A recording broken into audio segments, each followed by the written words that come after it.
कभी इस रेगिस्तान में जिंदगी हुआ करती थी। कहीं कहीं हरियाली, कहीं बहती हवा और कहीं लोगों की हंसी गूंजती थी। पर अब यहाँ बस रेत है और सन्नाटा। कभी कभी हवा जब उठती है तो लगता है जैसे कोई बीती यादें फुसफुसा रही हों। ज़ारा, एक युवा लड़की, अकेली, उसके कंधे पर पानी का मटका, हाथ में ऊंट की रस्सी और आंखों में थकान। वो कई दिनों से चल रही थी, अपने दादा के बताए आखिरी रहस्य को खोजने। उसके दादा कहा करते थे, रेगिस्तान के बीच एक आईना है जो सच दिखाता है, लेकिन जो भी उसे देखता है बदल जाता है। ज़ारा के मन में हजार सवाल थे। क्या ये सच है? क्या कोई आईना किसी का सच दिखा सकता है?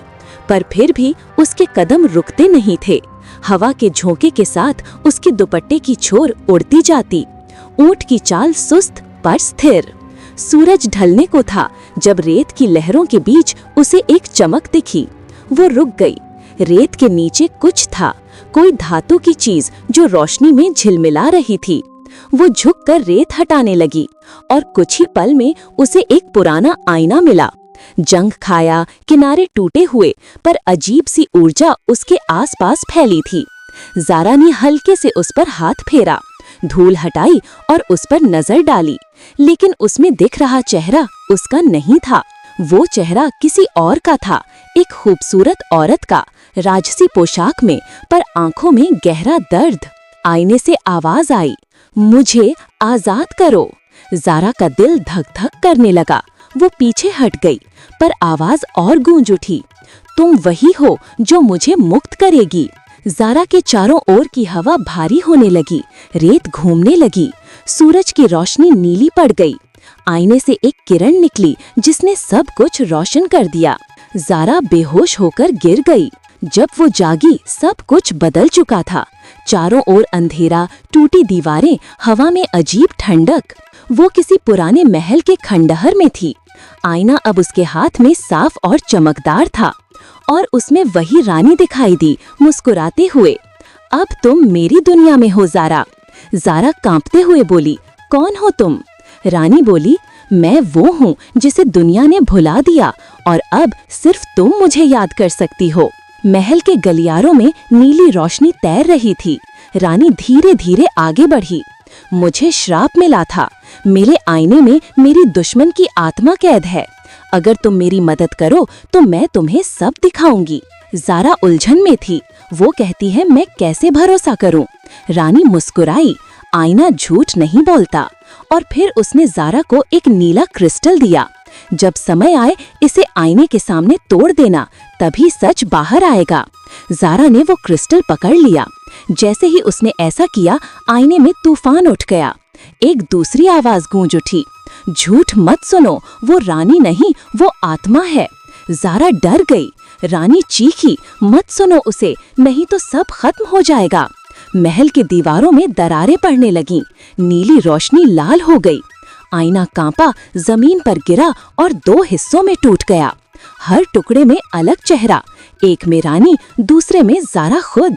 ज़ारा ने एक टुकड़ा उठाया, उसमें उसका बचपन दिखा, वो समय जब वो अपने दादा की गोद में खेलती थी, जब जिंदगी में डर नहीं था। उसकी आंखों में आंसू आ गए। दूसरे टुकड़े में रानी देखी, गुस्से में चीखती हुई, मुझे धोखा दिया गया और अब मैं भी नहीं रुकूंगी। रानी की चीख ने आसमान हिला दिया, महल गिरने लगा। ज़ारा भागी, रेत में, मलबे में, गूंजती आवाजों में। आईने का टुकड़ा उसके हाथ में चुभ गया। उसने चीखी और सब काला हो गया। जब उसकी आंखें खुली, वो एक सुनहरी घाटी में थी। आसमान में 3 सूरज, जमीन पर चमकते फूल और हवा में संगीत। एक छोटा बच्चा उसके पास आया, तुम वो हो ना, आईने वाली? ज़ारा ने धीरे से कहा, तुम मुझे जानते हो? बच्चा मुस्कुराया, यहाँ सब जानते हैं, जिसने आईना छुआ वही दुनिया बदलेगा। ज़ारा ने नीचे देखा, उसके हाथ की हथेली में वो टुकड़ा अब चमक रहा था। वो बोल उठा, ज़ारा, अब सच सामने लाओ। आईने का टुकड़ा हवा में घूमने लगा और एक द्वार बन गया। वो अंदर गई और वहाँ हजारों आईने थे। हर आईने में उसका अलग रूप। एक में वो बच्ची थी, एक में योद्धा, एक में बूढ़ी औरत। आवाज आई, सच तुम ही हो ज़ारा। ज़ारा कांपते हुए बोली, मतलब? रानी प्रकट हुई, मैं और तुम एक ही हैं। मैं तुम्हारा वो रूप हूँ जिसे तुमने डर के नीचे दबा दिया था। ज़ारा की सांसें तेज हो गईं। रानी आगे बढ़ी, तुमने मुझे बनाया था और अब मुझे मिटाना होगा। अचानक नीली रोशनी ज़ारा के शरीर से निकलने लगी। रानी बोली, अब मिलन का समय है। दोनों की रोशनी मिल गई। चारों ओर सब कुछ कांपने लगा। रेगिस्तान, महल, आसमान सब बिखरने लगा। सच हमेशा एक ही होता है, बाकी सब आईने हैं। आवाज दूर जाती रही। ज़ारा ने आंखें खोली। वो फिर अपने पुराने रेगिस्तान में थी। आसमान साफ, हवा ठंडी, सूरज शांत। उसके हाथ में वही टूटा आईना था। अब उसमें बस उसका चेहरा था, थका हुआ लेकिन सच्चा। वो मुस्कुराई, अब मैं जानती हूँ, मैं ही अपनी रानी हूँ। उसने आईना रेत में रख दिया। हवा में हल्की हंसी गूंज उठी, जैसे कोई आत्मा आजाद हो गई हो। वो अपने ऊंट पर बैठी और सूरज की ओर बढ़ चली। रेगिस्तान अब चमक रहा था, जैसे उसने अपना सच पा लिया हो।